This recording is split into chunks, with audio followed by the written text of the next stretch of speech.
বিসমিল্লাহির রহমানির রহিম। আসসালামু আলাইকুম সুপ্রিয় এইচএসসি 26 এবং এইচএসসি 27 ব্যাচের শিক্ষার্থীরা, আপনাদের সবাইকে আমাদের আজকের অ্যাকাউন্টিং ওয়ার্কশপের অ্যাকাউন্টিং দ্বিতীয় পত্রের দ্বিতীয় ক্লাসে সবাইকে স্বাগত জানাচ্ছি।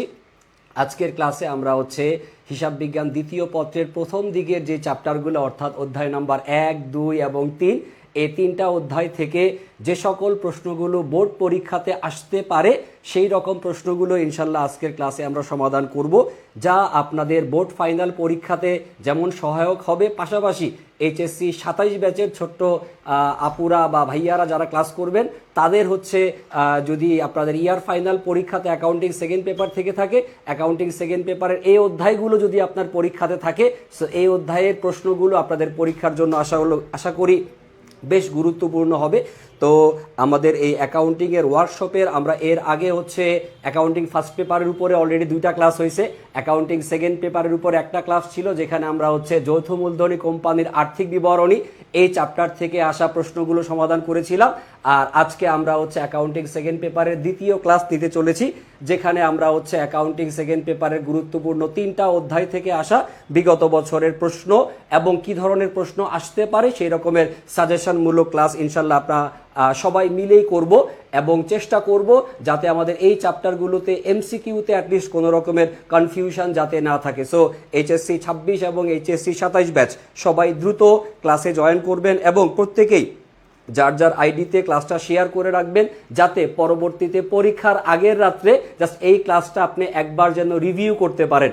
তাহলে আপনার পরীক্ষার আগের রাতে নিজে বসে বসে কষ্ট করে এমসিকিউ সমাধান করতে হবে না, এমসিকিউ সমাধান ক্লাসেই হয়ে যাবে। আর ক্লাসটা শেয়ার করে রাখলে পরীক্ষার আগের রাতে আপনার একটা সুন্দর রিভিশন হয়ে যাবে। সো সবাই দ্রুত ক্লাসে চলে আসবেন এবং আমরা দেখে নেই শুরুতেই যে আজকের ক্লাসে আমরা কোন কোন বিষয়গুলো শিখব। ওকে, শুরুতেই আমরা যেটা দেখতে চলছি আমাদের হিসাব বিজ্ঞান প্রথম যে অধ্যায়টা, হিসাব বিজ্ঞান দ্বিতীয় পত্রের প্রথম অধ্যায় অব্যবসায়ী প্রতিষ্ঠানের হিসাব। এই অব্যবসায়ী প্রতিষ্ঠানের হিসাব এই টপিকটা থেকে যে সমস্ত টপিকগুলো গুরুত্বপূর্ণ সেই গুরুত্বপূর্ণ টপিকগুলোর নাম যেমন আমরা সামনে রাখছি এবং এইখান থেকে কি ধরনের প্রশ্ন আসতে পারে তার একটু বেসিক আলোচনা শুরুতে করে নিব। শুরুতেই যদি লাভ দিয়ে এমসিকিউতে চলে যাই তাহলে আপনাদের একটু বুঝতে হয়তো বা অসুবিধা হতে পারে, তাই আমি চেষ্টা করব 1-2 মিনিটের মধ্যে এই অব্যবসায়ী প্রতিষ্ঠান সম্পর্কে একটা বেসিক ধারণা আপনাদেরকে দিয়ে দেওয়ার জন্য। আর এই ফাঁকে আপনারা প্রত্যেকেই ক্লাসে জয়েন করেন, বন্ধুবান্ধবদেরকে মেনশন করেন এবং ক্লাসটা চেষ্টা করবেন যতটা দ্রুত সম্ভব বেশি সংখ্যক মানুষের মধ্যে ছড়িয়ে দেওয়া যায়। ওকে, খেয়াল করেন শুরুতেই অব্যবসায়ী প্রতিষ্ঠানের ধারণা। অব্যবসায়ী প্রতিষ্ঠান কি? অব্যবসায়ী প্রতিষ্ঠান যারা মূলত ব্যবসায়ের উদ্দেশ্যে পরিচালিত হয় না, যারা মূলত জনগণের কল্যাণ সাধনের উদ্দেশ্যে পরিচালিত হয়, এই সমস্ত ব্যবসায় প্রতিষ্ঠানকে বলা হয় অব্যবসায়ী প্রতিষ্ঠান। অব্যবসায়ী প্রতিষ্ঠান তারা কোনো রকমের পণ্য উৎপাদন করে না। অব্যবসায়ী প্রতিষ্ঠান তারা সমাজের কল্যাণ সাধন করে অথবা সদস্যদেরকে তারা বিভিন্ন রকমের সেবা দিয়ে থাকে। বেসিক্যালি সামাজিক কল্যাণ সাধন করাটাই এর উদ্দেশ্য। অব্যবসায়ী প্রতিষ্ঠানের শ্রেণী বিভাগে যদি আমরা দেখি, অব্যবসায়ী প্রতিষ্ঠানকে আমরা বেসিক্যালি 2টা ভাগে ভাগ করতে পারি। একটা মুনাফাভোগী অব্যবসায়ী প্রতিষ্ঠান, আরেকটা হবে অমুনাফাভোগী অব্যবসায়ী প্রতিষ্ঠান। সো কোন কোন ধরনের প্রতিষ্ঠানকে মুনাফাভোগী বলা হয় এবং কোনগুলো অমুনাফাভোগী সেটা আমরা যখন এমসিকিউ সমাধান করব সেখানে বিস্তারিত আলোচনা হবে। তারপরে আসেন অব্যবসায়ী প্রতিষ্ঠানে যে সমস্ত হিসাবগুলো সংরক্ষণ করতে হয়, যেটা আপনার সৃজনশীল অংশের মধ্যে বেসিক্যালি কাজে লাগে। 3টা কাজ করতে হয়, একটা প্রাপ্তি প্রদান হিসাব, আরেকটা আয় ব্যয় বিবরণী, আরেকটা আমরা করি আর্থিক অবস্থার বিবরণী। সো এই প্রত্যেকটা জিনিস কিভাবে প্রস্তুত করতে হয় এই সম্পর্কিত কিছু ধারণা আমরা এমসিকিউ অংশে দেখার চেষ্টা করব। আর যদি আপনার এই 3টা বিষয় সম্পর্কে পূর্ণাঙ্গ ধারণা না থাকে, সেই ক্ষেত্রে যদি আমরা সৃজনশীলের উপরে কোনো ওয়ার্কশপের ব্যবস্থা রাখি তখন সৃজনশীল অংশে এগুলো বিস্তারিত আলোচনা হবে। আপাতত আমরা এমসিকিউর ক্লাসগুলোতে চেষ্টা করব যে এখানে কোন কোন দফাগুলো প্রাপ্তি প্রদান হিসাবে আসে, আয় ব্যয় হিসাবে কোন কোন দফাগুলো আসে, তারপর প্রারম্ভিক মূলধন তহবিল কোন কোন দফাগুলো হিসাব নিকাশের মাধ্যমে নির্ণয় করা হয়, এই বিষয়গুলো এমসিকিউ অংশের আলোচ্য বিষয়। আর সর্বশেষ থাকবে যে আর্থিক বিবরণী প্রস্তুতের ক্ষেত্রে যে সমস্ত সমস্ত দফাগুলোকে বিবেচনায় রাখতে হয়। তো বেসিক্যালি এই বিষয়গুলো নিয়েই অব্যবসায়ী প্রতিষ্ঠান এই টপিকে আলোচনা করা হয়। আমরা শুরুতেই একটু দেখে নিতে চাই যে আমাদের এমসিকিউ অংশের জন্য সমাধান করতে গেলে কিছু গুরুত্বপূর্ণ তথ্য আমাদের লাগতে পারে। এইচএসসি 26 ব্যাচকে বলবো আপনারা এখানে যে তথ্যগুলো দেওয়া আছে এই তথ্যগুলো হচ্ছে বিগত বছরের বোর্ড পরীক্ষাতে আসা এমসিকিউগুলো জাস্ট উত্তর সহকারে দিয়ে আমরা লাইন আকারে দিয়ে দিছে একটা এমসিকিউ অংশের সুপার সাজেশন। আশা করি এই জায়গাগুলোর যেই তথ্যগুলো দেওয়া আছে এগুলোই আমরা এমসিকিউ অংশে প্র্যাকটিস করব এবং এই জায়গা থেকেই আশা করি বোর্ড পরীক্ষাতে প্রশ্ন কমন পড়বে। তবে একটা বিষয় শুরুতে বলে নেওয়া ভালো, সেটা হচ্ছে অব্যবসায়ী প্রতিষ্ঠান এই চ্যাপ্টারটা আমাদের শর্ট সিলেবাসের মধ্যে ছিল না। সো যেহেতু শর্ট সিলেবাসের মধ্যে ছিল না, দ্যাট মিনস আপনি এইচএসসির 2021 থেকে 2025 সালের যে পরীক্ষাগুলো হয়েছে সেখানে আপনি এই টপিকের কোনো প্রশ্ন পাবেন না। আর এই টপিকের প্রশ্ন পেতে হলে অনেক আগের অর্থাৎ 2019 সালের আগে থেকে যে প্রশ্নগুলো সেগুলো আমাদেরকে হচ্ছে সমাধান করতে হবে। সো আমি চেষ্টা করছি যে বিগত বছরের 2019 সাল থেকে তার আগের বছরগুলোর যত রকমের তথ্যগুলো গুরুত্বপূর্ণ এই অধ্যায়ের জন্য সেই সবগুলো একটা জায়গাতে সাজেশন আকারে সাজিয়ে দেওয়ার, যাতে এই বিষয়গুলো পড়লেই যাতে এইচএসসি 26 ব্যাচের স্টুডেন্টরা যারা আছে তারা যাতে খুব আরামসে কষ্ট কমে আপনি যাতে এই বিষয়টা যাতে ভালো মতো সমাধান করে ফেলতে পারেন। সো এইচএসসি 26 ব্যাচের যারা আছেন বা 27 ব্যাচের যারা আছেন অবশ্যই মনোযোগ সহকারে এই তথ্যগুলো নিজেরা একটু পড়ে নিতে হবে। যদিও চেষ্টা করব এখান থেকে কিছু বিষয় আমি আলোচনা করে দেওয়ার, তবে একটা বিষয় আগে বলে নেওয়া ভালো যে এই তথ্যগুলো যদি আপনি আগে থেকে পড়া না থাকে, নতুন করে যদি আমার সাথে আপনি শিখতে যান তাহলে আশা করি খুব একটা কঠিন মনে হবে না। আসেন শুরু করে দেই আমাদের প্রথম আলোচনা, ব্যবসায়ী প্রতিষ্ঠানের মূল উদ্দেশ্য। এইটা কোন কোন বোর্ডে আসছে খেয়াল করে দেখেন। দিনাজপুর বোর্ডের পরীক্ষাতে আসছে, চট্টগ্রাম বোর্ডের পরীক্ষাতে আসছে, হয়তোবা এই বছরের যে কোনো বোর্ড পরীক্ষাতে চলে আসতেই পারে প্রশ্ন। ব্যবসায়ী প্রতিষ্ঠানের মূল উদ্দেশ্য হচ্ছে সদস্যদের সেবা প্রদান করা এবং হচ্ছে জনগণের কল্যাণ সাধন করা। ব্যবসায়ী প্রতিষ্ঠানের আয়ের মূল উৎস কোনটা? আয়ের মূল উৎস হচ্ছে সদস্যদের কাছ থেকে যে চাঁদা নেওয়া হয় সেইটা, এবং হচ্ছে বিভিন্ন রকমের অনুদান, এককালীন অনুদান যেগুলো গ্রহণ করা হয়ে থাকে বিভিন্ন রকমের সদস্য বা সভ্যদের কাছ থেকে, বা যারা আজীবন সদস্য তাদের কাছ থেকে তারা এককালীন যে অনুদানগুলো দিয়ে থাকে, এবং সদস্য যারা বার্ষিক ভিত্তিতে বা মাসিক ভিত্তিতে চাঁদা প্রদান করে, সেটাই হচ্ছে ব্যবসায়ী প্রতিষ্ঠানের আয়ের মূল উৎস। তারপরে খেয়াল করে দেখেন অমুনাফাভোগী অব্যবসায়ী প্রতিষ্ঠান। আমি বলছিলাম যে এই অব্যবসায়ী প্রতিষ্ঠানকে মূলত আমরা হচ্ছে দুইটা ভাগে বিভক্ত করি। দুইটা ভাগের মধ্যে একটা হচ্ছে অমুনাফাভোগী। এই অমুনাফাভোগী যারা, তাদেরকে বলা হয় বিশুদ্ধ একদম পিওর অব্যবসায়ী প্রতিষ্ঠান। উদাহরণগুলো খেয়াল করে দেখেন। বিভিন্ন ধর্মীয় প্রতিষ্ঠান যেমন মসজিদ, মন্দির, গির্জা বা প্যাগোডা, এগুলাকে বলা হয় হচ্ছে অমুনাফাভোগী অব্যবসায়ী প্রতিষ্ঠান। বিভিন্ন রকমের সমাজ কল্যাণ সংস্থা বা বিভিন্ন দাতব্য প্রতিষ্ঠান, এগুলাকে বলা হয় হচ্ছে অমুনাফাভোগী অব্যবসায়ী প্রতিষ্ঠান। আর যারা হচ্ছে পেশাজীবীদের প্রতিষ্ঠানগুলোকে বলা হয় মুনাফাভোগী অব্যবসায়ী প্রতিষ্ঠান। পেশাজীবী কেমন? পেশাজীবী বলতে পারি যেমন হচ্ছে ডাক্তারদের চেম্বার।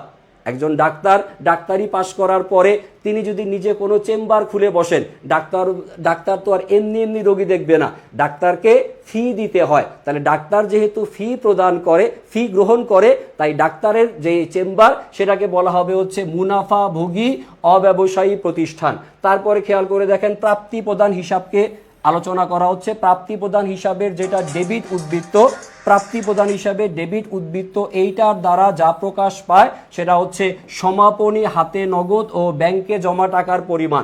প্রাপ্তি প্রদান হিসাবের মনে রাখবেন কখনোই ক্রেডিট উদ্বৃত্ত হবে না।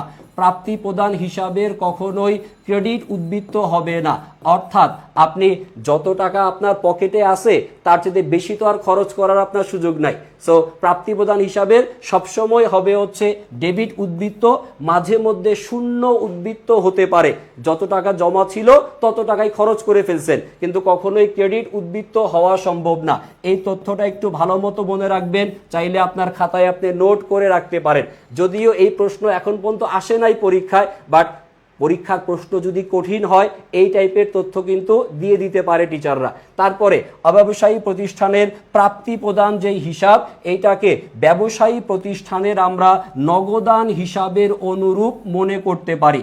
আমরা যেই নগদান বই করে থাকি, অ্যাকাউন্টিং ফার্স্ট পেপারে আপনারা করছেন নগদান বই 1 ঘরা 2 ঘরা 3 ঘরা বা খুচরা নগদান বই, এই নগদান বইতে যেমন নগদ অর্থের প্রাপ্তি এবং নগদ অর্থের প্রদান সংক্রান্ত তথ্যগুলো লিপিবদ্ধ করা হয়, এই নগদান বইয়ের মতোই হচ্ছে কোনটা, প্রাপ্তি প্রদান হিসাব, ভালো মতো মনে রাখবেন। তারপরে অব্যবসায়ী প্রতিষ্ঠানের যেটা আয় ব্যয় বিবরণী আমরা প্রস্তুত করি, এই আয় ব্যয় বিবরণী এইটা হচ্ছে প্রাপ্তি প্রদান হিসাব, যা হচ্ছে মূলত বিশদ আয় বিবরণীর মতো। বিশদ আয় বিবরণী অংশে আমরা এক হিসাবকালের আয় এবং এক হিসাবকালের ব্যয়কে লিপিবদ্ধ করি। ঠিক তেমনি অব্যবসায়ী প্রতিষ্ঠানের যেটা আয় ব্যয় বিবরণী, এখানেও একটা নির্দিষ্ট বছরের বা একটা হিসাবকালের আয় এবং ব্যয়ের পরিমাণকে দেখানো হবে। আসেন পরবর্তী স্লাইডে গিয়ে আমরা আরো কিছু তথ্য খেয়াল করব। অব্যবসায়ী প্রতিষ্ঠান এই আয় ব্যয় হিসাব যেটা অব্যবসায়ী প্রতিষ্ঠানের, এখানে ডেবিট উদ্বৃত্ত হতে পারে, ক্রেডিট উদ্বৃত্ত হতে পারে বা শূন্য উদ্বৃত্ত হতে পারে। এখান থেকে যেটা মনে রাখার দরকার সেটা হচ্ছে এই আয় ব্যয় বিবরণীর মধ্যে যদি আমাদের ব্যয়ের চেয়ে আয়ের পরিমাণটা বেশি হয়, ব্যয়ের চেয়ে খরচের চেয়ে যদি আমাদের আয় বেশি হয়, আমরা সাধারণ ব্যবসায়ী প্রতিষ্ঠানে খরচ থেকে আয়ের পরিমাণ বেশি হলে বলি হচ্ছে নিট লাভ, কিন্তু মনে রাখা লাগবে এই অব্যবসায়ী প্রতিষ্ঠানে নিট লাভ বলা হবে না। অব্যবসায়ী প্রতিষ্ঠানে নিট লাভ বলা হবে না, অব্যবসায়ী প্রতিষ্ঠানে সেটাকে বলা হবে হচ্ছে ব্যয় অতিরিক্ত আয়, ব্যয় অতিরিক্ত আয় বলা হবে, ব্যয় অতিরিক্ত আয় বলা হবে। আমরা ব্যবসায়ী প্রতিষ্ঠানে বলি হচ্ছে নিট লাভ, কিন্তু অব্যবসায়ী প্রতিষ্ঠানে সেটাকে বলা হবে হচ্ছে ব্যয়ের অতিরিক্ত আয়, ব্যয়ের অতিরিক্ত আয়। আর যদি উল্টাটা হয়, যেমন যদি আমাদের আয়ের পরিমাণ আয়ের চেয়ে ব্যয় যদি বেশি হয়, আয়ের চেয়ে ব্যয় যদি বেশি হয়, আয়ের চেয়ে যখন ব্যয় বেশি হবে, অর্থাৎ যেই অবস্থাটাকে আমরা বলবো হচ্ছে নিট ক্ষতি, ব্যবসায়ী প্রতিষ্ঠানে যেটাকে আমরা নিট ক্ষতি বলি, সেটাকে অব্যবসায়ী প্রতিষ্ঠানে বলা হবে হচ্ছে আয় অতিরিক্ত ব্যয়, আয় অতিরিক্ত ব্যয়, আয়ের চাইতে ব্যয়ের পরিমাণটা বেশি। জাস্ট এই নামটা একটু ডিফারেন্ট, এই নামটা ডিফারেন্ট এই কারণে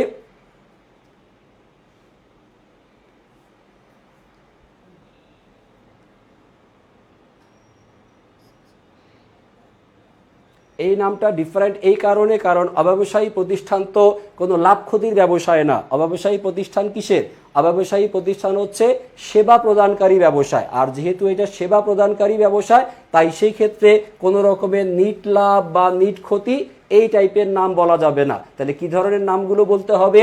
যখন আপনার আয়ের পরিমাণ বেশি হবে ব্যয় অতিরিক্ত আয় বলবো, আর যখন আমাদের ব্যয়ের পরিমাণটা বেশি তখন বলা হবে হচ্ছে আয় অতিরিক্ত ব্যয়। এই নামগুলো অব্যবসায়ী প্রতিষ্ঠানের ক্ষেত্রে ব্যবহার করা হয়। আরেকটা গুরুত্বপূর্ণ তথ্য যেটা, সেটা হচ্ছে এই মূলধন তহবিল। মূলধন তহবিল আমরা সাধারণ ব্যবসায়ী প্রতিষ্ঠানে যেটাকে বলি হচ্ছে মালিকানা সত্ত্ব, সেটাকে অব্যবসায়ী প্রতিষ্ঠানে বলা হয় হচ্ছে মূলধন তহবিল। মূলধন তহবিল মালিকানা সত্ত্ব যেমন একটা অন্তর্দায় বা আন্তঃদাবি, ঠিক তেমনি মূলধন তহবিলকেও বলা হবে অন্তর্দায় বা আন্তঃদাবি। আর অব্যবসায়ী প্রতিষ্ঠানের ক্ষেত্রে মোট সম্পত্তি থেকে যদি আপনি মোট দায়ের টাকাকে বিয়োগ করেন, মোট সম্পত্তি থেকে মোট দায়ের টাকা বাদ দিলেই পাওয়া যাবে হচ্ছে এই মূলধন তহবিল। এটা বছরের শুরুরটাও হতে পারে, বছরের শেষেরটাও হতে পারে। বছরের শুরুতে হলে আপনি বলবেন প্রারম্ভিক মূলধন তহবিল, বছরের শেষে হলে আপনি বলবেন সমাপনী মূলধন তহবিল। তাহলে মনে রাখাটা সহজ, যদি আপনি প্রারম্ভিক সম্পত্তি থেকে প্রারম্ভিক দায় বাদ দেন তাহলে আসবে প্রারম্ভিক মূলধন তহবিল, আর সমাপনী সম্পত্তি থেকে সমাপনী দায় বাদ দিলে আসবে হচ্ছে সমাপনী মূলধন তহবিল। বছরের শুরুতে প্রারম্ভিক মূলধন তহবিল, বছরের শেষে হচ্ছে সমাপনী মূলধন তহবিল। একটু খাতার মধ্যে লিখে রাখি সবাই, মূলধন তহবিল, মূলধন তহবিল প্রারম্ভিক আর মূলধন তহবিল হচ্ছে সমাপনী। আচ্ছা, তারপরে এবার আসি মূলধন তহবিলের পাশাপাশি আরো গুরুত্বপূর্ণ তথ্য হচ্ছে বিশেষ তহবিল। বিশেষ তহবিল, বিশেষ উদ্দেশ্যে এই তহবিলগুলো সৃষ্টি করা হয়। বিশেষ তহবিলগুলো উদাহরণ হচ্ছে যেমন বন্যা ও ত্রাণ তহবিল, যখন বন্যা হবে তখন ত্রাণ দেওয়ার জন্য এই তহবিলটার সৃষ্টি করা হচ্ছে। সমাজ কল্যাণের জন্য কিছু তহবিল আমরা গঠন করতে পারি, বৃত্তি তহবিল থাকতে পারে, টুর্নামেন্ট তহবিল থাকতে পারে। এই বিষয়গুলোকে বলা হয় হচ্ছে বিশেষ তহবিল, এবং অব্যবসায়ী প্রতিষ্ঠানের এই বিশেষ তহবিলগুলো বিশেষ উদ্দেশ্যেই তৈরি করা হয়, এবং এই উদ্দেশ্য ব্যতীত অন্য কোথাও এগুলাকে ব্যবহার করা যাবে না। এই মূলধন তহবিল এই জায়গাটা এবং বিশেষ তহবিল এই জায়গাটা, এই দুইটা জায়গা থেকে প্রচুর পরিমাণে এমসিকিউ বিগত বছরের বোর্ড পরীক্ষাতে আসছে। সো এই জায়গা দুটো একটু ভালো মতো আমরা মনে রাখার চেষ্টা করব। বছরের শুরুতে প্রারম্ভিক মূলধন তহবিল, বছরের শেষে সমাপনী মূলধন তহবিল, আর বিশেষ উদ্দেশ্যে ব্যবহার করা হবে কোনটা? বিশেষ তহবিল। মূলধন তহবিল এবং বিশেষ তহবিল এই দুটা বিষয় অব্যবসায়ী প্রতিষ্ঠানের মালিকানা সত্ত্ব অংশের অন্তর্ভুক্ত হিসেবে বিবেচিত হবে। তারপরে আসেন পরবর্তী আরো কিছু তথ্য দেওয়া আছে, এখান থেকে 14 নাম্বার এই তথ্যটা, অব্যবসায়ী প্রতিষ্ঠানের যারা আজীবন সভ্য, আজীবন সভ্য তার মানে হচ্ছে যতদিন বেঁচে থাকবে ততদিন উনি এই প্রতিষ্ঠানের সদস্য হিসেবে বিবেচিত হবেন। তো এই আজীবন সভ্যের কাছ থেকে যদি আপনি চাঁদা গ্রহণ করেন, আজীবন সদস্য তারা সাধারণত এককালীন একটা বড় অ্যামাউন্ট দিয়ে থাকে, এককালীন বড় অঙ্কের অর্থ তারা প্রদান করে। এককালীন বড় অঙ্কের অর্থ তারা যেহেতু প্রদান করে, বড় অ্যামাউন্টের অর্থ যেহেতু পাওয়া যায়, তাই এই আজীবন সভ্যের চাঁদা এটা হবে হচ্ছে একটা মূলধন জাতীয় প্রাপ্তি। আমরা যখন বড় কোনো অ্যামাউন্টের টাকা পাই একবারে, প্রতি বছর আপনি যেটা পাবেন, যেমন একজন সদস্য তিনি প্রত্যেক বছর চাঁদা দিয়ে থাকেন, অর্থাৎ বার্ষিক চাঁদা। যদি আপনার বার্ষিক চাঁদা হয় তাহলে সেটা হচ্ছে আপনার মুনাফা জাতীয় আয়। কিন্তু এই আজীবন সভ্য তিনি তো ভাই টাকা দিবে একবার, বড় অ্যামাউন্টের একটা টাকা দিবে, 5 লক্ষ টাকা 10 লক্ষ টাকা দিয়ে দিল, তাহলে আজীবন সভ্যের চাঁদাকে বলা হবে হচ্ছে মূলধন জাতীয় প্রাপ্তি। কিন্তু সাধারণ সদস্যরা তারা যদি বার্ষিক বা মাসিক হারে চাঁদা দেয় সেটাকে বলা হবে হচ্ছে মুনাফা জাতীয় প্রাপ্তি বা মুনাফা জাতীয় আয়। তারপর সর্বশেষ পয়েন্ট খেয়াল করবেন, অব্যবসায়ী প্রতিষ্ঠানে যদি কোনো পুরাতন সম্পত্তি এটা যদি আপনি বিক্রয় করে দেন, পুরাতন সম্পত্তি তো আর প্রতিদিন বিক্রয় করবেন না। একটা আসবাবপত্র বা আপনার প্রতিষ্ঠানে আপনি একটা চেয়ার কিনছেন, 5 বছর ব্যবহার করার পরে চেয়ারের পায়া নড়বড়ে হয়ে গেছে, সেটা তখন আপনি বিক্রি করে দিচ্ছেন। তো এই পুরাতন সম্পত্তি বিক্রয় থেকে যে টাকাটা পাওয়া যাবে এটাকে মূলধন জাতীয় প্রাপ্তি হিসেবে বিবেচনা করতে হবে। মূল কনসেপ্টটা হচ্ছে আপনি যদি কোনো টাকা একবার পান, প্রতি বছর যদি না পান, একবার পাওয়া গেলে মূলধন জাতীয় আয়, আর প্রতি বছরে পাওয়া গেলে সেটা হবে হচ্ছে মুনাফা জাতীয় আয়। আমি চেষ্টা করছি এখান থেকে যে গুরুত্বপূর্ণ তথ্যগুলো একটু আপনাদের সাথে শেয়ার করার। এইবার আমরা সরাসরি চলে যাব আমাদের এমসিকিউ অংশের প্র্যাকটিসে। সো বিগত 5-7 মিনিট যাবত আমি অব্যবসায়ী প্রতিষ্ঠান সম্পর্কে আপনাদেরকে কিছুটা ধারণা দেওয়ার চেষ্টা করলাম। এই ধারণাটুকু যদি আপনার মাথার মধ্যে ঢুকে থাকে তাহলে এবার আসেন আমরা সবাই মিলে এখান থেকে গুরুত্বপূর্ণ 15টা এমসিকিউ প্রশ্ন সমাধান করব বিগত বছরের বোর্ড পরীক্ষায় আসা, যে প্রশ্নগুলো আপনাদের এইচএসসির বোর্ড পরীক্ষার জন্য অথবা কলেজের যে কোনো পরীক্ষার জন্য খুবই ইম্পর্টেন্ট। যারা যারা ক্লাসে আমার সাথে জয়েন করছেন সবাই দ্রুত এই কোশ্চেনগুলোর অ্যান্সার কমেন্টে দেওয়ার চেষ্টা করবেন, এবং যারা যারা ক্লাস করছেন তাদের উদ্দেশ্যে একটা কথা, সেটা হচ্ছে এই যে আজকের ক্লাসের যে পিডিএফ, এই পিডিএফটা শুধুমাত্র আমাদের যে টেলিগ্রাম গ্রুপ আছে সেই টেলিগ্রাম গ্রুপেই পাওয়া যাবে। যারা যারা আমাদের টেলিগ্রাম গ্রুপে জয়েন আছেন, এই টেলিগ্রাম গ্রুপের মধ্যে ক্লাস শেষে দাগানো পিডিএফ, উত্তর সহকারে দাগানো পিডিএফটা আমরা দিয়ে দিব। সো যত বেশি সংখ্যক স্টুডেন্ট আমাদের টেলিগ্রাম গ্রুপে জয়েন করবেন তারা সবাই পিডিএফ পাবেন। সো আসেন শুরু করি আমাদের 1 নাম্বার কোশ্চেনের সমাধান। 1 নাম্বার প্রশ্ন, অব্যবসায়ী প্রতিষ্ঠানের আয়ের প্রধান উৎস। অব্যবসায়ী প্রতিষ্ঠানের আয়ের প্রধান উৎস। সবাই দ্রুত একটু কমেন্টে উত্তর লিখবেন, দ্রুত কমেন্টে উত্তর লিখবেন। অব্যবসায়ী প্রতিষ্ঠানের আয়ের প্রধান উৎস, অব্যবসায়ী প্রতিষ্ঠানের আয়ের প্রধান উৎস। অব্যবসায়ী প্রতিষ্ঠান ডেফিনেটলি তারা কোনো পণ্যদ্রব্য বিক্রয় করবে না, তারা হচ্ছে কি, তারা হচ্ছে যে চাঁদাটা পাচ্ছে সদস্যদের কাছ থেকে, এই চাঁদাটাই হচ্ছে তাদের আয়ের প্রধান উৎস। অব্যবসায়ী প্রতিষ্ঠানের আয়ের প্রধান উৎস হবে হচ্ছে চাঁদা, চাঁদা, এটা হবে হচ্ছে সঠিক উত্তর। এটা হচ্ছে আয়ের প্রধান উৎস।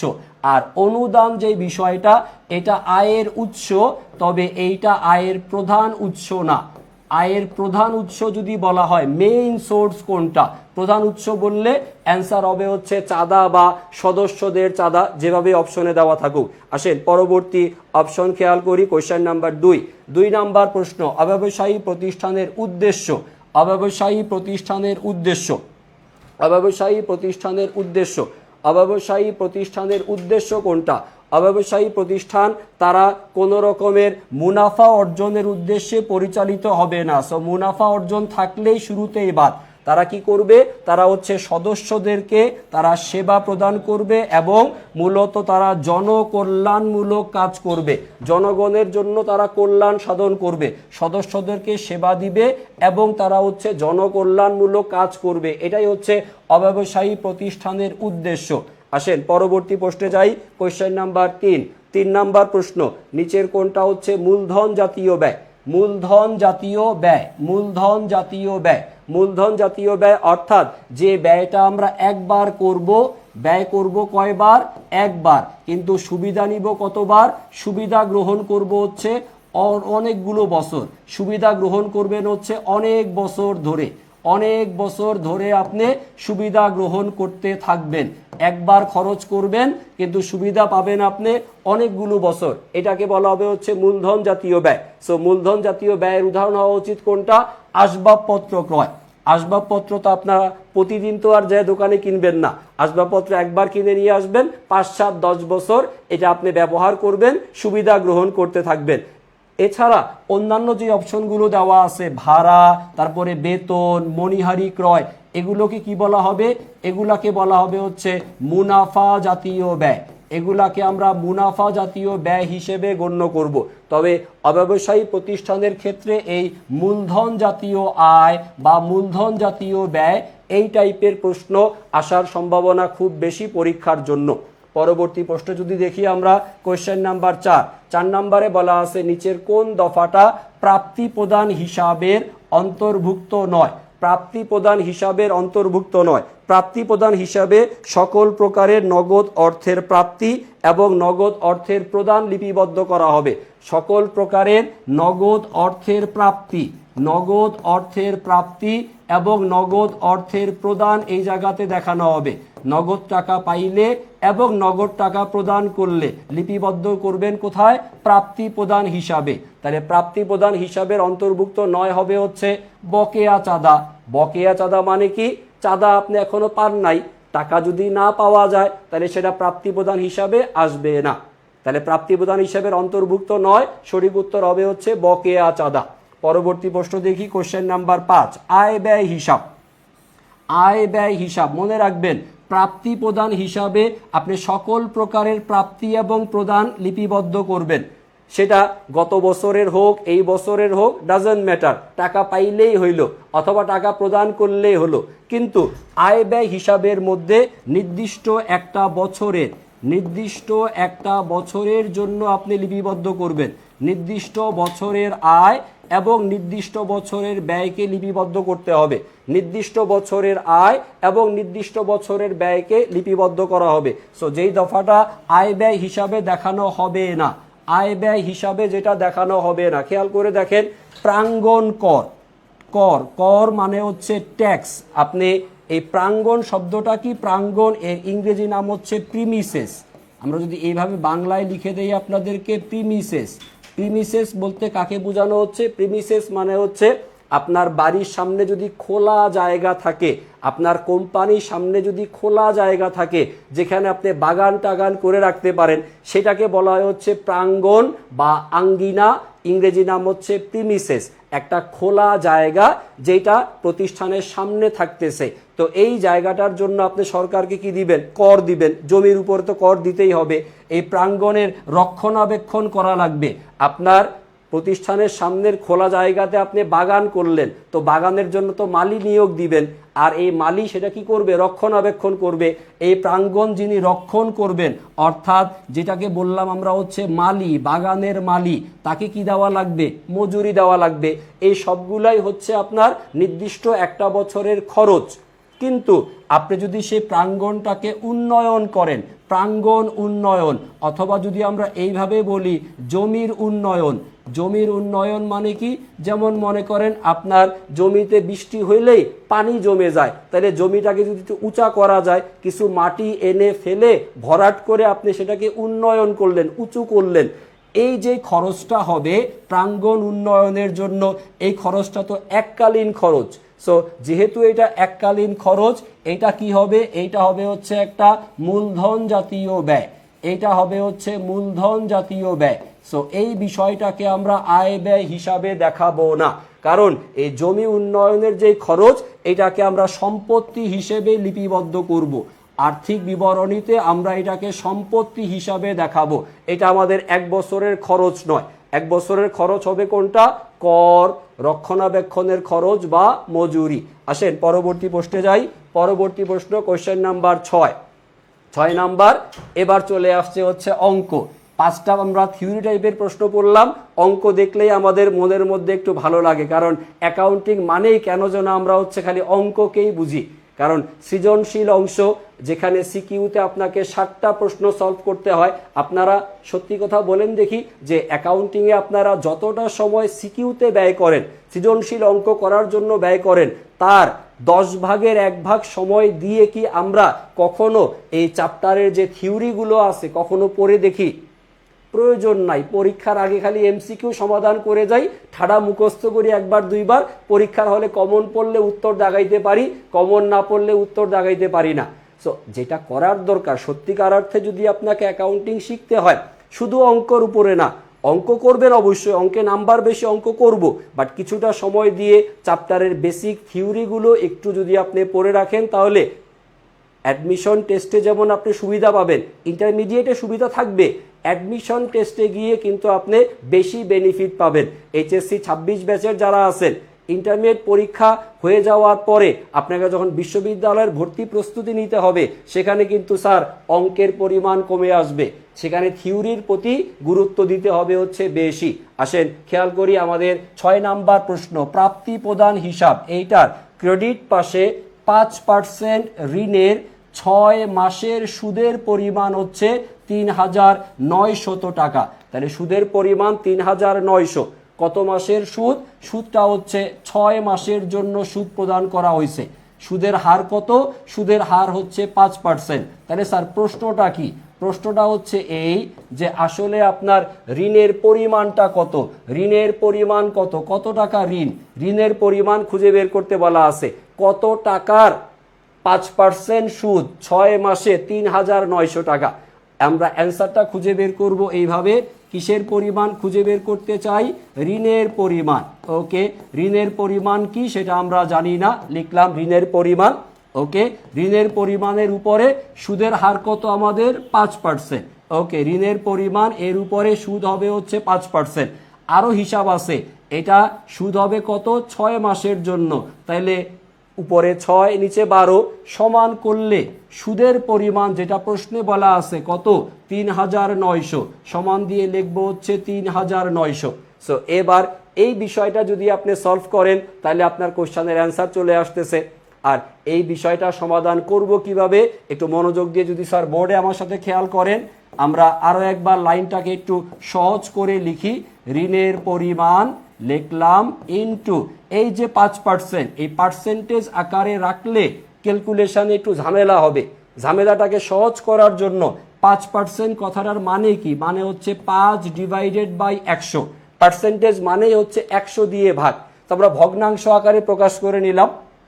ইনটু যেহেতু 6 মাসের সুদ 6/12 সমান দিয়ে টাকার পরিমাণ কত? 3900। ওকে, এবার আমরা এখান থেকে নির্ণয় করে ফেলবো অঙ্কের লাস্টের লাইন, ঋণের পরিমাণ, যেটা আমাদের প্রশ্নের উত্তর হবে। ঋণের পরিমাণ কিভাবে আসবে খেয়াল করেন।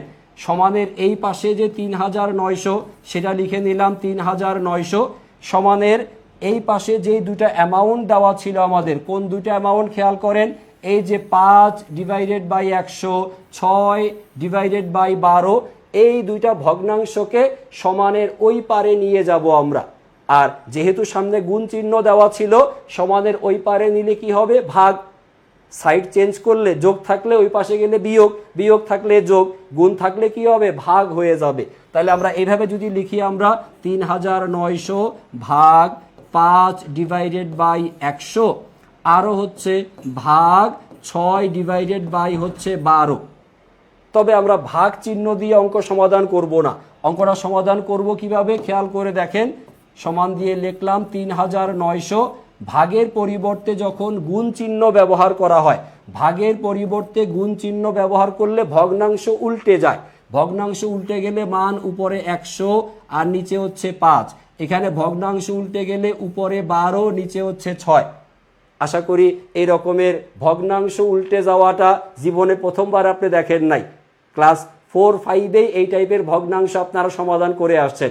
সো জাস্ট এই ক্যালকুলেটরটা হাতে নিয়ে সমাধান করে ফেলেন, দেখেন উত্তর কত আসে। উত্তর কত আসে একটু ক্যালকুলেশন করে আমাকে জানান। আর আমার হাতে যেহেতু ক্যালকুলেটর নাই, আমি একটু ক্যালকুলেটর ছাড়া সমাধান করার চেষ্টা করি। আমি যদি এখানে 5 দিয়ে 100 কাটি তাহলে কত পাই 20। আমি যদি 6 দিয়ে 12কে কাটি তাহলে কত পাই 2।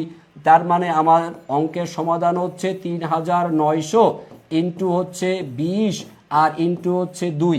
তো আমি যে কাজটা করব এখানে এই 3900কে 20 দ্বারা গুণ করব আর হচ্ছে 2 দ্বারা গুণ করব। আপনারা একটু ক্যালকুলেটরে করে দেখেন মান কত হয়, মান কত আসে, মান কত আসে।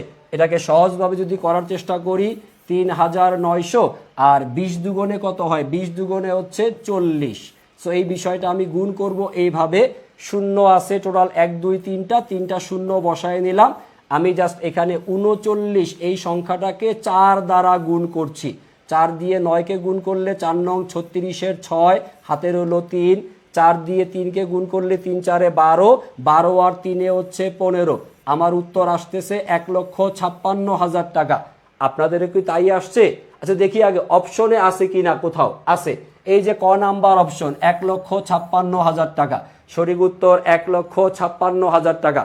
একটু সময় নিয়ে অঙ্কটা সমাধান করলাম যাতে এই টাইপের প্রশ্ন যদি আপনার এইচএসসিতে আসলে সহজ, কারণ হাতে ক্যালকুলেটর আছে। অ্যাডমিশন টেস্টে যদি আসে কিভাবে আপনি ক্যালকুলেটর ছাড়া করতে পারবেন সেটাও আমরা দেখায় দেওয়ার চেষ্টা করলাম। এইভাবে সমাধান করবেন, উত্তর চলে আসবে আশা করি। এই অঙ্ক বুঝতে কারো কোথাও সমস্যা আছে কিনা আমাকে একটু কমেন্টে লিখে আপনি চাইলে জানাতে পারেন। যদি এই পর্যন্ত ভালো মতো বুঝে থাকেন অঙ্কটা সবার কাছে ক্লিয়ার হয়েছে কিনা, সবাই নিয়মটা অ্যাটলিস্ট বুঝতে পারছেন কিনা, নিয়মটা বোঝাটা জরুরি। ক্যালকুলেটর হাতে থাকলে সমাধান আপনি করে নিতেই পারেন। নিয়মটা বুঝতে পারছেন কিনা, ভগ্নাংশ সমানের ওই পারে গেলে উল্টে যাবে ভাগের পরিবর্তে গুণ চিহ্ন দিলে, এই জায়গায় হয়তোবা বুঝতে ঝামেলা হতে পারে। দেখেন ভালো মতো ক্লিয়ার হয়েছেন কিনা। ওকে, আসেন পরবর্তী প্রশ্নে যাই। পরবর্তী প্রশ্ন আরও একটা অঙ্ক।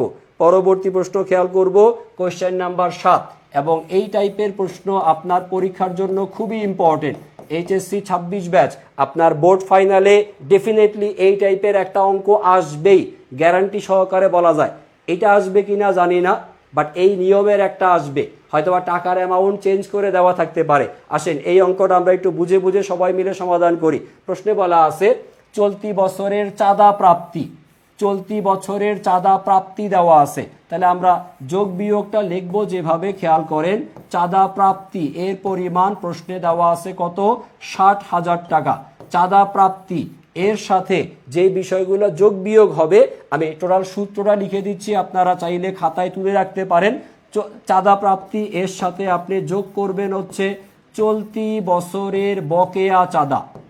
চলতি বছরের, বর্তমান বছরে যদি কোনো টাকা বকেয়া থাকে সেটাকে করবেন যোগ।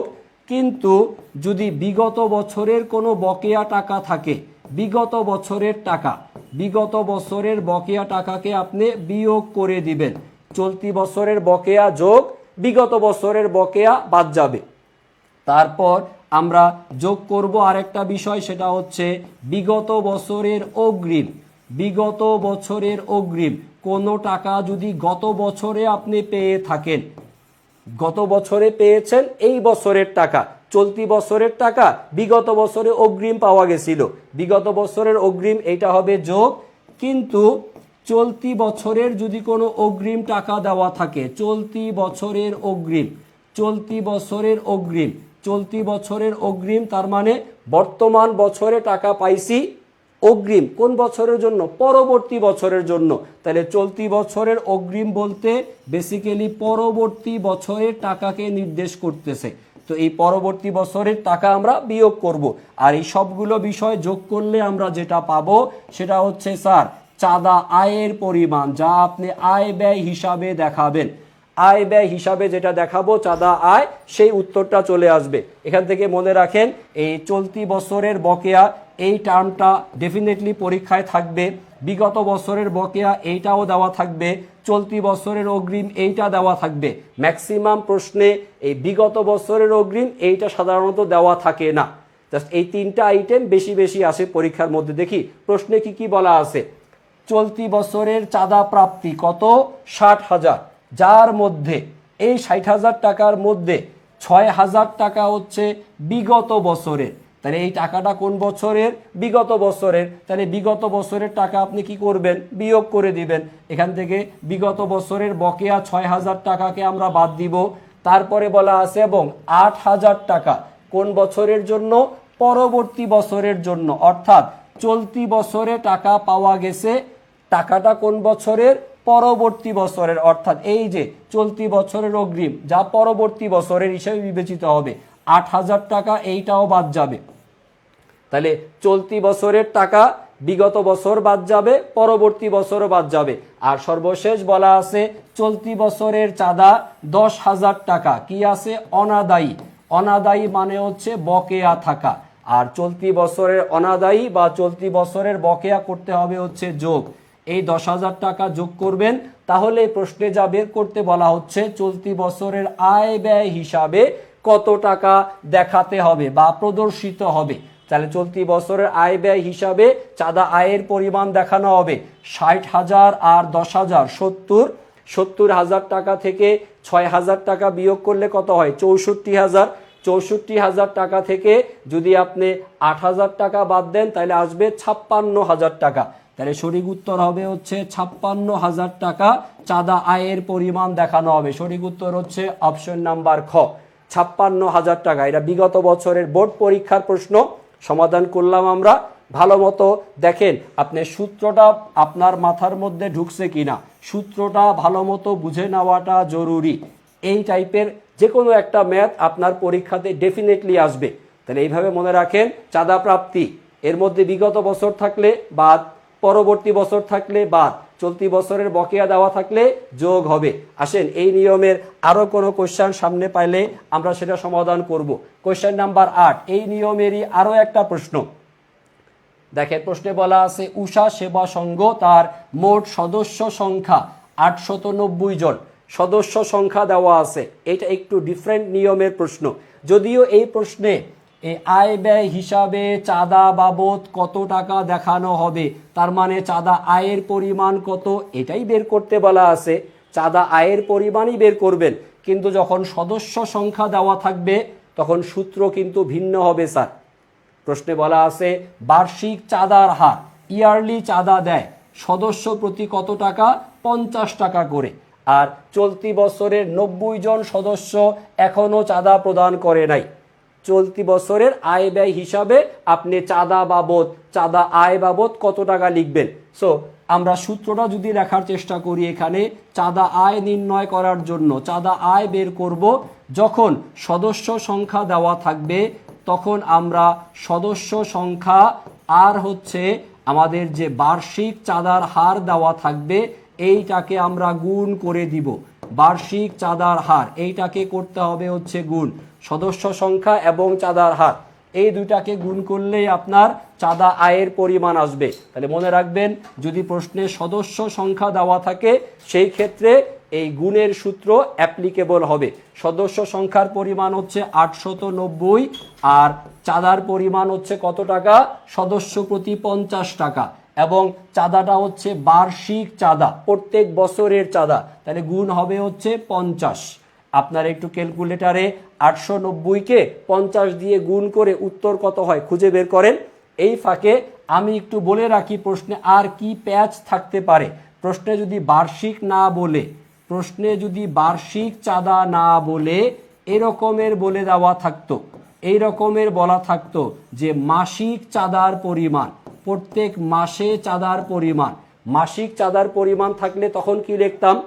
মাসিক চাঁদার পরিমাণ দেওয়া থাকলে তখন আমাদের সমাধানটা হতো এই রকম, 890 ইন্টু চাঁদাটা যদি 50 টাকা প্রত্যেক মাসে হতো 50, এর সাথে তখন আমরা এই 12 দ্বারা গুণ করতাম, 12 মাস।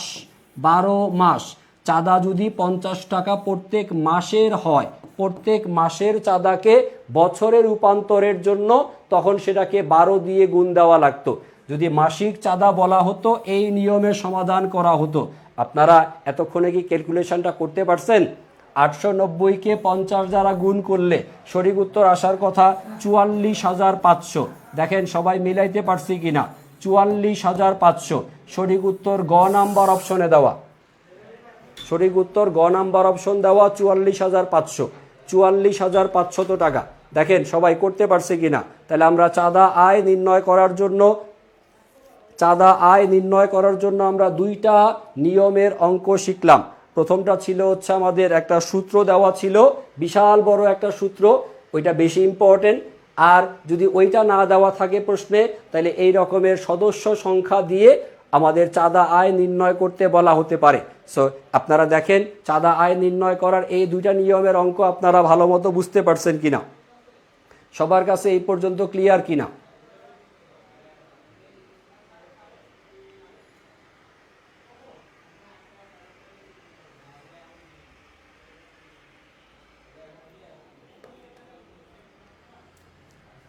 ওকে, আসেন পরবর্তী অঙ্ক সমাধান করি আমরা। পরবর্তী অঙ্ক দেখব কোয়েশ্চেন নাম্বার 9। 9 নাম্বার প্রশ্ন। এখানে বলে দেওয়া আছে হচ্ছে প্রাপ্তি প্রদান হিসাব। এখানে মজুরি বাবদ প্রদান করা হয়েছে কত? 50,000 টাকা মজুরি বাবদ প্রদান করছেন 50, যার মধ্যে এই 50,000 টাকার মধ্যে অগ্রিম মজুরি দেওয়া আছে হচ্ছে 2,000 টাকা। অগ্রিম টাকা তো বাদ দিয়ে দিতে হবে, তাহলে আমরা বিয়োগ করে দেই। 50,000 টাকা থেকে অগ্রিম যে 2,000 টাকা, এটা আমরা বাদ দিয়ে দেই। তাহলে আমরা পেয়ে যাচ্ছি কিসের পরিমাণ? চলতি বছরের মজুরির পরিমাণ। চলতি বছরের মজুরি ব্যয়ের পরিমাণ পেয়ে যাবেন অগ্রিম টাকাটা বিয়োগ করে দিলে। চলতি বছরের মজুরি ব্যয়ের পরিমাণ বিয়োগ করলে পাচ্ছি আমরা কত? 48,000 টাকা। 48,000 টাকা হচ্ছে চলতি বছরের মজুরি। তারপরে বলা আছে বছরের শেষে মোট মজুরি এর 5/1 অংশ বকেয়া থাকলে, 5/1 অংশ হচ্ছে বকেয়া। তাহলে মজুরি বকেয়া আছে কত? 5/1 ভাগ। তাহলে মজুরি স্যার প্রদান করা হয়েছে কত? মজুরি প্রদান করা হয়েছে কত অংশ? এইটা যদি বুঝে ফেলেন তাহলে অঙ্কটা সহজ। 5/1 মধ্যে 1 ভাগ অংশ আপনার আছে বকেয়া। টোটাল মজুরি 5 ভাগ। 5/1 মধ্যে বকেয়া কত? 1 ভাগ। 1 ভাগ টাকা বকেয়া। তাহলে দিয়ে দিছেন কত? অলরেডি দিয়ে দিছেন কত ভাগ? 5/4 ভাগ অংশ আপনি অলরেডি প্রদান করছেন। তাহলে প্রদান করা হয়েছে 5/4 অংশ। প্রশ্নে বের করতে বলা হচ্ছে মোট মজুরির পরিমাণ কত আর হচ্ছে বকেয়া মজুরির পরিমাণ কত। খুব মনোযোগ দিয়ে প্রশ্নটা যদি খেয়াল করি, সমাধানটা খুব সহজ। বকেয়া আছে কত? 5/1 ভাগ। তাহলে প্রদান করছি কত? 5/4 ভাগ। এই যে 5/4 ভাগ, এই 4 ভাগ সমান কত? এই 4 ভাগ সমান হচ্ছে এই 48,000 টাকা। আমাদের টোটাল টাকার পরিমাণ ছিল 50, যার মধ্যে 2,000 টাকা ছিল অগ্রিম। তো শুরুতেই আমরা অগ্রিমের ঝামেলাটা মিটাই নিছি, অগ্রিম বাদ দিয়ে দিছি। তাহলে চলতি বছরের আমাদের মজুরি বাবদ ব্যয় বা চলতি বছরের মজুরি বাবদ প্রদানের পরিমাণ কত? 48। আর এই 48,000 টাকা মানে কত ভাগ? 4 ভাগ অংশ। হিসাবটা হচ্ছে এই 4 ভাগ অংশ সমান কত? 48,000। 4 ভাগে যদি 48,000 হয়, তাহলে সুতরাং আপনি বের করেন 1 ভাগ সমান কত? 1 ভাগ সমান হবে 48,000-কে আমরা 4 দ্বারা ভাগ করব। 48,000-কে 4 দ্বারা ভাগ করলে কত পাই? 12,000 টাকা। আর এই 1 ভাগ অংশ, এই যে 5/1 ভাগ, এই 1 ভাগ অংশ কি আছে? বকেয়া। তাহলে এই 1 ভাগ অংশ অর্থাৎ আমাদের বকেয়া মজুরির পরিমাণ চলে আসছে। বকেয়া মজুরির পরিমাণ কত পাচ্ছি? 12,000। বকেয়া মজুরির পরিমাণ 12,000 কোথায় আছে? 12,000 এই যে এই অপশনে আছে 12,000 টাকা। 12,000 টাকা হচ্ছে আপনার বকেয়া। তাহলে প্রশ্ন হচ্ছে আমাদের মোট মজুরির পরিমাণটা এবার কত? মোট মজুরি কত ভাগ? মোট মজুরি হচ্ছে 5 ভাগ। তাহলে 1 ভাগ অংশ যদি 12,000 হয়, তাহলে মোট মজুরির পরিমাণ নির্ণয় করব আমরা। মোট মজুরির পরিমাণ হবে 1 ভাগে 12,000 টাকা। তাহলে 5 ভাগে সমান কত? 5 দিয়ে গুণ করলে 5 12 কত হলো? 60,000 টাকা। সো আপনার মোট মজুরির পরিমাণ হচ্ছে 60,000 টাকা, আর বকেয়া টাকার পরিমাণ হচ্ছে 12,000 টাকা। দেখেন স্যার, বুঝতে পারছেন কিনা? এইটা শর্টকাট নিয়মে আমরা করলাম। মুখেই আপনারা করে ফেলতে পারবেন পরীক্ষার হলে গেলে, মুখেই করা যাবে। আমি পুরোটা লিখে দেখাইছি, পূর্ণাঙ্গ নিয়ম না, এটা পূর্ণাঙ্গ নিয়ম না, শর্টকাট নিয়মে দেখালাম। তাহলে 50,000 থেকে 2,000 বাদ দিলে 48,000। প্রদান করা হয়েছে 5 ভাগের 1 অংশ বকেয়া, তাহলে প্রদান করা হয়েছে 5 ভাগের 4 ভাগ। 4 ভাগ সমান 48,000, 1 ভাগ সমান 12,000। সো 1 ভাগ মানে বকেয়া টাকা 12,000 টাকা। মোট হচ্ছে 5 ভাগ অংশ, 12,000কে 5 দিয়ে গুণ, 5 12 60,000 টাকা। সঠিক উত্তর হবে হচ্ছে অপশন নাম্বার ঘ নাম্বার অপশনের সঠিক উত্তর। আশা করি ক্লিয়ার এটা সবার কাছে। পরবর্তী প্রশ্নে যেতে চাই। একটা উদ্দীপক দিয়ে আমাদের প্রশ্ন দেওয়া আছে। উদ্দীপক দিয়ে যে প্রশ্ন দেওয়া আছে সেখান থেকে বাবুল স্মৃতি সংঘ 2025 সালের কিসের পরিমাণ? চাঁদা প্রাপ্তির পরিমাণ দেওয়া আছে। টাকা হচ্ছে 80,000 টাকা। চলতি বছরের চাঁদা বাবদ বকেয়া আছে। চলতি বছরের টাকা যেটা বকেয়া থাকবে সেটাকে আমরা যোগ করে দেখাবো। তারপরে বিগত বছরের টাকা বকেয়া যা চলতি বছরে আদায় হয়েছে। বিগত বছরের বকেয়া, এই টাকাটা বাদ যাবে।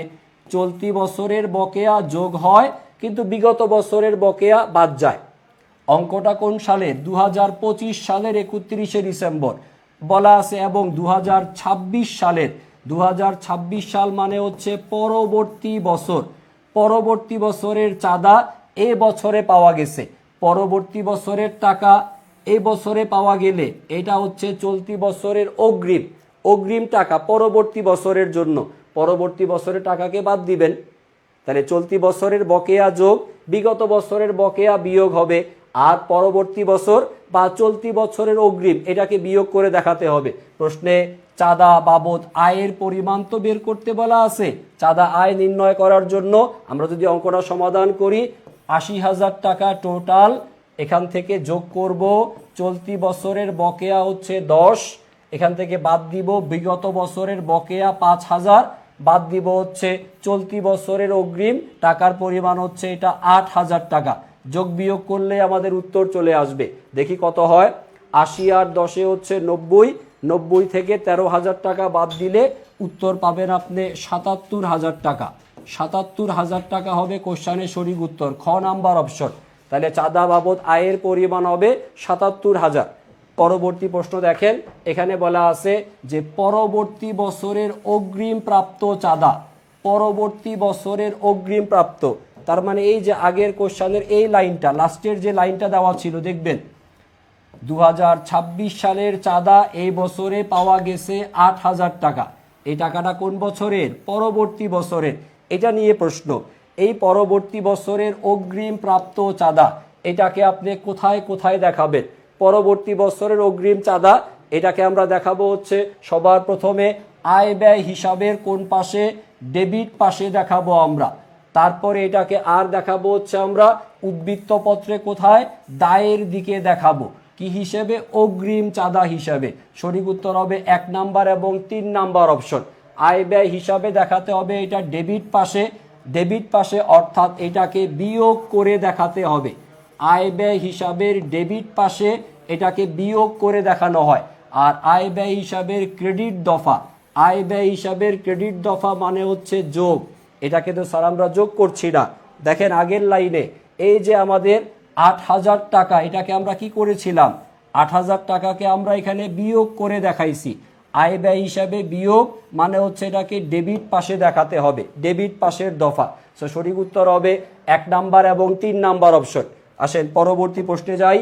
পরবর্তী প্রশ্ন, অব্যবসায়ী প্রতিষ্ঠানের মূলধন তহবিল বলতে যা বোঝানো হয়। মূলধন তহবিল মানে হচ্ছে সম্পদ ও দায়ের পার্থক্য। সম্পদ থেকে দায় বাদ দেওয়া হবে, তবে এটা হবে নির্দিষ্ট একটা দিনের জন্য। নির্দিষ্ট একটা দিনের জন্য, সময়ের জন্য এই কথাগুলা ভুল, সময়ের জন্য কথাটা ভুল। আর এখানে প্রাপ্তি প্রদান বলা আছে, এই জন্য এটা ভুল। নির্দিষ্ট একটা দিনের, যদি বছরের শুরুর দিনের হয় তাহলে বলা হবে প্রারম্ভিক মূলধন তহবিল, বছরের শেষের দিনের হলে হবে সমাপনী মূলধন তহবিল। পরবর্তী প্রশ্ন, কোশ্চেন নাম্বার 13-তে যাই। বিশেষ তহবিল নয় কোনটা? বৃত্তি তহবিল বিশেষ, ত্রাণ তহবিল বিশেষ, ক্রীড়া তহবিল বিশেষ, নয় হচ্ছে মূলধন তহবিল, খ নাম্বার অপশন। তারপরে কোশ্চেন নাম্বার 14, এখানে আরও একটা অঙ্ক দেওয়া আছে যেখানে মূলধন তহবিলের পরিমাণ নির্ণয় করতে হবে। জানুয়ারি মাসের 1 তারিখের 2019 সাল, 2019 সালের প্রারম্ভিক মূলধন তহবিল নির্ণয় করব আমরা। 2019 সালের প্রারম্ভিক মূলধন তহবিল কিভাবে সমাধান করছি একটু মনোযোগ দিয়ে খেয়াল করবেন। ডিসেম্বর 31, 2018 অর্থাৎ গত বছরের সমাপনী। তো সমাপনী প্রাপ্তি প্রদান হিসাবের উদ্বৃত্ত, সমাপনী প্রাপ্তি প্রদান হিসাবের উদ্বৃত্ত মানে হচ্ছে নগদ অর্থ, নগদ টাকা। কখন? 2018 সালের, 2018 সালের জন্য যেটা সমাপনী, 2019 সালের জন্য এটা হবে হচ্ছে প্রারম্ভিক। তার মানে এই টাকাটা হচ্ছে আমাদের প্রারম্ভিক নগদ তহবিল। লিখবো আমরা প্রারম্ভিক নগদ তহবিল, এর পরিমাণ প্রারম্ভিক নগদ তহবিল যার পরিমাণ দেওয়া আছে হচ্ছে 12,000। আমরা জাস্ট সম্পত্তিগুলোকে করব হচ্ছে যোগ আর দায়ের পরিমাণটাকে করব বিয়োগ, সম্পত্তিকে যোগ দায়কে বিয়োগ, তাহলে মূলধন তহবিল আসবে। তারপর প্রশ্নে দেওয়া আছে আসবাবপত্র সম্পত্তি, সো যোগ হবে আসবাবপত্র সম্পত্তি, এটাকে যোগ করলাম। তারপরে 15% বিনিয়োগ, এটাও সম্পত্তি, এটাকে আমরা যোগ করব। তারপর দেওয়া আছে 2018 সালের বকেয়া বেতন এবং বকেয়া ভাড়া, বকেয়া বেতন বকেয়া ভাড়া এই দুইটা হবে হচ্ছে দায়। বকেয়া বেতন এবং বকেয়া ভাড়া, বকেয়া বেতন ও বকেয়া ভাড়া এই দুইটা হবে হচ্ছে আমাদের দায় হিসেবে গণ্য হবে। টাকার পরিমাণ একটা হচ্ছে 4,000, আরেকটা হচ্ছে 1,200। বকেয়া বেতন 4,000, বকেয়া ভাড়া 1,200। তারপর বলা আছে এটা 2019 সালে গিয়ে আপনি পরিশোধ করছেন, তাহলে 2018 সালের টাকা, এটা আমাদের জন্য বছরের শুরুতে দায় হিসেবে গণ্য হবে। আর বলা আছে 2019 সালে প্রাপ্ত চাঁদার মধ্যে 5,400 টাকা, এটা হচ্ছে বিগত বছরের টাকা, এটা হচ্ছে বিগত বছরের টাকা। 2019 সালে যে টাকাটা পাওয়া গেছে এই টাকা 5,400 টাকা কি হিসেবে গণ্য হবে? এটা হবে হচ্ছে বিগত বছরের টাকা। সো বিগত বছরের টাকা আপনি এই বছরে পাইছেন, চলতি বছরে 2019 সালে যত টাকা পাইছেন তার মধ্যে 5,400 টাকা কোন বছরের জন্য? এটা হবে হচ্ছে বিগত বছরের টাকা। সো বিগত বছরের টাকা যদি আপনি এই বছরে আদায় করে থাকেন, এটা তো আপনার এই বছরের আয় না, আয় কোন বছরের জন্য ছিল? বিগত বছরের টাকা। সো বিগত বছরের যে বকেয়া টাকা, বিগত বছরের বকেয়া টাকা চলতি বছরের শুরুতে সম্পত্তি হিসেবে গণ্য হবে, যোগ হবে হচ্ছে এই 5,400। সো আমরা যোগ করলে এখানে পাবো হচ্ছে মোট সম্পত্তির পরিমাণ, মোট সম্পত্তি। আর এখানে তো অলরেডি আপনি মোট দায়ের পরিমাণ পেয়ে যাচ্ছেন। মোট দায়ের পরিমাণ কত আসে? 5,200। 5,200 টাকা হচ্ছে দায়। আর এই কয়টা অ্যামাউন্ট যোগ করলে আপনি পাবেন হচ্ছে মোট সম্পত্তি। সম্পত্তির পরিমাণটা নির্ণয় করে দায় থেকে বিয়োগ করবেন, দায়ের টাকা থেকে বিয়োগ করবেন, তাহলেই আপনার মূলধন তহবিল চলে আসবে। একটু কষ্ট করে নিজেরা ক্যালকুলেশন করে নিয়েন, আমি লিখে দিছি অলরেডি। সম্পত্তির টাকাগুলো যোগ করে দায়ের টাকাটা বাদ দিব, সঠিক উত্তর দেখবেন এইটা আসবে 1,12,200 টাকা। 1,12,200 টাকা, এইটা হবে হচ্ছে প্রশ্নের সঠিক উত্তর। নিজেরা একটু ক্যালকুলেশন করে নিয়েন। লাস্ট প্রশ্নে যদি যাই, এখানে বলা আছে খাদ্য সামগ্রী ক্রয় 10,000 টাকা, প্রারম্ভিক খাদ্য সামগ্রী হচ্ছে 2,000 আর ব্যবহৃত হয়েছে 8,000 টাকা। বের করতে বলা আছে অব্যবহৃত খাদ্য সামগ্রীর পরিমাণ। অব্যবহৃত নির্ণয় করার জন্য প্রারম্ভিক 2,000 এর সাথে আমরা যোগ করব হচ্ছে ক্রয় 10,000, করলে কত আসে? টোটাল 12,000 টাকা। 12,000 টাকা থেকে যতটুকু ব্যবহার করছি কত টাকার ব্যবহার করছি 8,000, তাহলে বাকি যে 4,000 টাকা থাকবে সেটাই হবে হচ্ছে আপনার অব্যবহৃত খাদ্য সামগ্রী। অব্যবহৃত কত? 4,000 টাকা। এই হচ্ছে কোশ্চেনের সঠিক উত্তর। প্রারম্ভিক আর হচ্ছে ক্রয় দুইটা যোগ, ব্যবহৃত অংশটা বাদ দিলে অব্যবহৃতর পরিমাণ চলে আসবে। সঠিক উত্তর 4,000 টাকা। আমরা টোটাল 15টা প্রশ্ন খেয়াল করলাম। এই 15টা প্রশ্ন আমাদের কোন টপিক থেকে আসা? অব্যবসায়ী প্রতিষ্ঠান থেকে আসা আমাদের বিগত বছরের প্রশ্ন। প্রায় ঘন্টাখানেকের কাছাকাছি সময় আমরা নিয়ে ফেলছি, বাট আশা করি এই অব্যবসায়ী প্রতিষ্ঠানের যেই প্রশ্নগুলো আমরা এতক্ষণ ধরে সমাধান করলাম, এই সমাধানটা আপনাদের বোর্ড ফাইনাল পরীক্ষার জন্য বেশ কাজে লাগবে। এবং এতটুকু আশ্বস্ত করতে পারি, বোর্ড ফাইনাল পরীক্ষাতে অব্যবসায়ী প্রতিষ্ঠান থেকে কমপক্ষে 3 থেকে 4টা এমসিকিউ আসবে। যেহেতু এটা শর্ট সিলেবাসে ছিল না, এবছর 26 সাল থেকে শর্ট সিলেবাস বাদ দিয়ে ফুল সিলেবাসের পরীক্ষা। সো ফুল সিলেবাসের মধ্যে যে চ্যাপ্টারগুলো আগে ছিল না, অব্যবসায়ী প্রতিষ্ঠান, তারপর হচ্ছে নগদ প্রবাহ বিবরণী, তারপর হচ্ছে ব্যয় ও ব্যয়ের শ্রেণী বিভাগ, এবং সবার লাস্টের চ্যাপ্টার ব্যবস্থাপনা হিসাব বিজ্ঞান পরিচিতি, এই 4টা চ্যাপ্টার থেকে এই বছর কমপক্ষে আপনার 9 থেকে 10টা এমসিকিউ আপনি এক্সপেক্ট করতেই পারেন। সো এইখানের যে 15টা প্রশ্ন যদি ভালো মতো বুঝে আরেকবার নিজেরা সমাধান করে ফেলেন, আশা করি পরীক্ষাতে গিয়ে আপনি কোনো ঝামেলায় পড়বেন না। এই নিয়মেরই আশা করি আসবে প্রশ্ন। আসেন পরবর্তী চ্যাপ্টারে যদি আমরা যাই, পরবর্তী চ্যাপ্টারটা হচ্ছে অংশীদারি ব্যবসায়। এটা নিয়ে আমি খুব বেশি আলোচনা করতে চাই না, কারণ এটা অলরেডি আপনারা পারেন। অব্যবসায়ী প্রতিষ্ঠান থেকে যে যে তথ্যগুলো আমাদের জানার দরকার, সুন্দর মতো একটা সাজেশন আমি দিয়ে দিছি। পিডিএফটা যারা পাবেন টেলিগ্রাম গ্রুপ থেকে, তারা হচ্ছে এই প্রশ্নগুলো সুন্দর মতো পড়ে রাখবেন। আর টেলিগ্রাম গ্রুপে যদি আপনি পিডিএফ পেতে হয়, তার আগে আপনি ক্লাসটা শেয়ার করছেন কিনা সেটা সবার আগে জরুরি। যদি ক্লাস শেয়ার না করে থাকেন, তাহলে এই পিডিএফটা কিন্তু আপনার জন্য দায়বদ্ধ থেকে যাবেন। আপনি পিডিএফ পড়তেছেন একা একা, কারোর সাথে শেয়ার করতেছেন না। কেন ভাই, এত কিপটামি করলে হবে? আপনি শুধু এ প্লাস পাবেন, বন্ধু বান্ধবদেরকে একটু হেল্প করা লাগবে না? সো ক্লাসটা শেয়ার করে রাখেন, যাতে পরবর্তীতে আপনি পরীক্ষার আগে যেন রিভিউ করতে পারেন। সো এখানে কিছু গুরুত্বপূর্ণ তথ্য দেওয়া আছে। টোটাল তথ্যের পরিমাণ হচ্ছে 22 পর্যন্ত অংশীদারি ব্যবসায়ের যে তথ্য, এগুলো আপনারা একটু নিজেরা পড়ে নেবেন। আমি এখানে আলোচনা করলাম না, আমরা অল্প কয়েকটা কোশ্চেন সমাধান করি এই অংশীদারি থেকে। তারপরে আমরা হচ্ছে চলে যাব নগদ প্রবাহ বিবরণী, যেটা আমাদের জন্য খুবই ইম্পর্টেন্ট।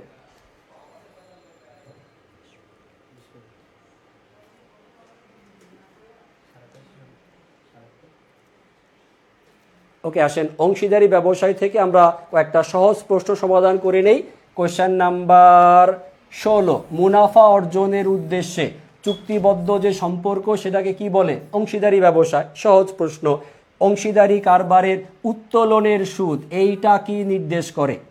সহজ প্রশ্ন না স্যার, এটা উত্তোলনের সুদ এইটা হচ্ছে প্রতিষ্ঠানের জন্য আয়, এইটা হচ্ছে আয়। আর মনে রাখবেন মূলধনের সুদ এইটা হবে হচ্ছে অংশীদারি ব্যবসায়ের জন্য ব্যয়। মূলধনের সুদ হবে হচ্ছে ব্যয়, কিন্তু উত্তোলনের সুদকে দেখাতে হবে হচ্ছে আয় হিসাবে। তারপরে আসি এখান থেকে প্রশ্ন নাম্বার 18 আপনারা করে নেবেন। 19 নাম্বার প্রশ্নটা সহজ, বাট এইটা পরীক্ষায় প্রায়ই আসে। চুক্তিপত্রে উল্লেখ না থাকলে অংশীদারগণ কি দাবি করতে পারে? ঋণের উপরে সুদ, এবং আমরা জানি ঋণের সুদ কত পার্সেন্ট? 6% ঋণের সুদ।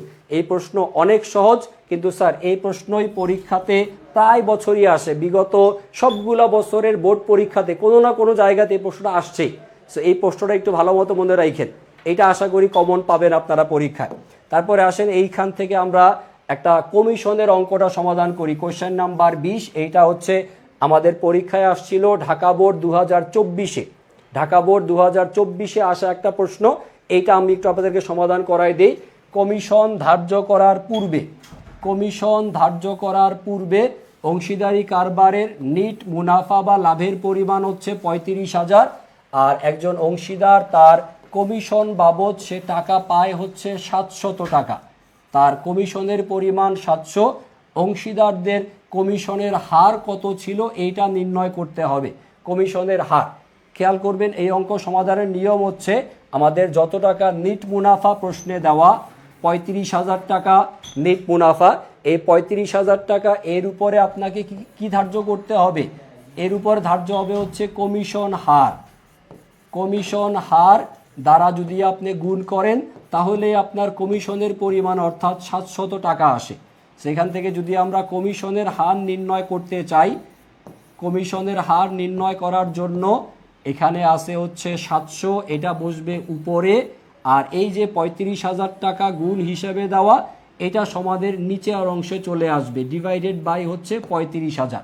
700কে 35,000 দ্বারা ভাগ করব আমরা, তাহলে এখান থেকে যদি কাটাকাটি করি 1 0 2 0 1 0 2 0 কেটে দিলাম, 7 দিয়ে 35কে কাটলে হচ্ছে 5, আর এখানে রয়ে গেল একটা 0, তাইলে আমরা পেলাম হচ্ছে 50। তাহলে উপরে থাকে হচ্ছে 1 আর নিচে হচ্ছে 50।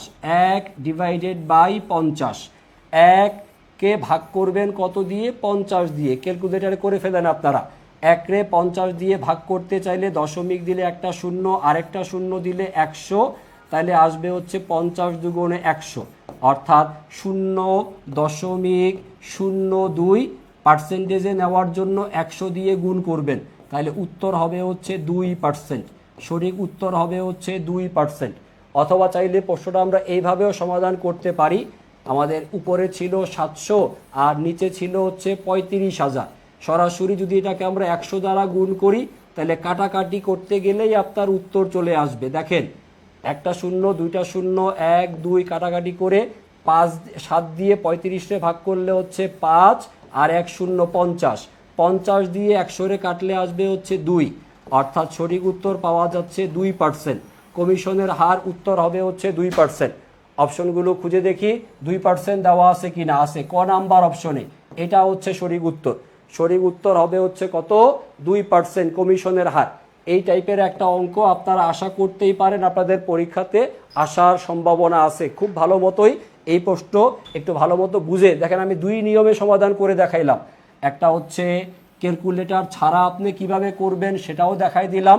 ক্যালকুলেটর যেহেতু আপনার হাতের কাছে আছে, 100 দিয়ে সরাসরি গুণ করলেও আপনি সঠিক উত্তর পেয়ে যাবেন। সো অংশীদারি কারবার থেকে যতগুলো আর বাকি প্রশ্ন দেওয়া আছে, যেমন এই যে প্রতি মাসের শেষে উত্তোলন করছে 2,000 টাকা, তাহলে 10% হারে করলে উত্তোলনের সুদ কত হবে? আমরা জানি যদি মাসের শেষে উত্তোলন করে তাহলে হচ্ছে 5.5 দ্বারা গুণ করতে হয়। সো এই নিয়মে আপনার অঙ্কটা সমাধান করে নেবেন। তারপরে হচ্ছে উদ্দীপক দিয়ে যাওয়া যে প্রশ্ন দেওয়া আছে এগুলো খুব সহজ, এগুলো আপনারা নিজেরা সমাধান করবেন। আমি এখান থেকে সর্বোচ্চ আর একটা প্রশ্ন সমাধান করাতে চাই, একদম লাস্টের কোশ্চেনটাতে যাই। Question number 30। দেখেন 30 নাম্বার প্রশ্ন, এখানে কামাল ও লোটাস দুইজন ভদ্রলোক, তাদের কারবারের মুনাফা 2:1, 2:1 এই হারে তারা হচ্ছে বন্টন করে থাকে। তারপরে বলা আছে যে বছর শেষে তাদের মূলধনের পরিমাণ দেওয়া আছে 1 লক্ষ টাকা এবং 1,80,000 টাকা। বছর শেষে যে টাকাটা দেওয়া থাকে সেটাকে আমরা বলি হচ্ছে সমাপনী মূলধন।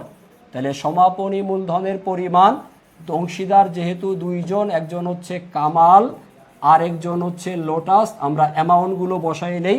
সমাপনী মূলধন কামালের ক্ষেত্রে 1 লক্ষ আর লোটাসের ক্ষেত্রে হচ্ছে 1,80,000 টাকা। 1 লক্ষ টাকা আর হচ্ছে 1,80,000 টাকা। প্রশ্নে আর আপনাকে বের করতে হবে যে দেওয়া আছে বছরের শেষে কারবারের নিট লাভ 24,000 টাকা দেওয়া আছে হচ্ছে নিট লাভ। 24,000 টাকা যে নিট লাভ দেওয়া আছে, এই 24,000 টাকা নিট লাভের পরিমাণ আমরা হচ্ছে অনুপাত যেটা দেওয়া প্রশ্নে 2:1 এই হারে আমরা বন্টন করব। তাহলে আমরা পেতে পারি যে বন্টন অনুপাত অনুযায়ী এই যে বন্টনযোগ্য মুনাফা, এই বন্টনযোগ্য মুনাফা থেকে বন্টনযোগ্য মুনাফার অংশ হিসেবে কামাল এবং লোটাস প্রত্যেকে কত অংশ পাচ্ছে। এই বন্টনযোগ্য মুনাফাটা যদি আপনি খুঁজে বের করেন তাহলে আপনার অঙ্ক মোটামুটি সমাধান হয়ে যায়। প্রশ্নে বের করতে বলা আছে তাদের প্রারম্ভিক মূলধনের পরিমাণ। আমরা জানি যে বছরের শুরুতে যে মূলধন সেটা হচ্ছে প্রারম্ভিক মূলধনের পরিমাণ। প্রারম্ভিক মূলধন এর সাথে আমরা হচ্ছে মুনাফার অংশ, এই যে বন্টনযোগ্য মুনাফা, এটাকে আমরা যোগ করে দেখাই।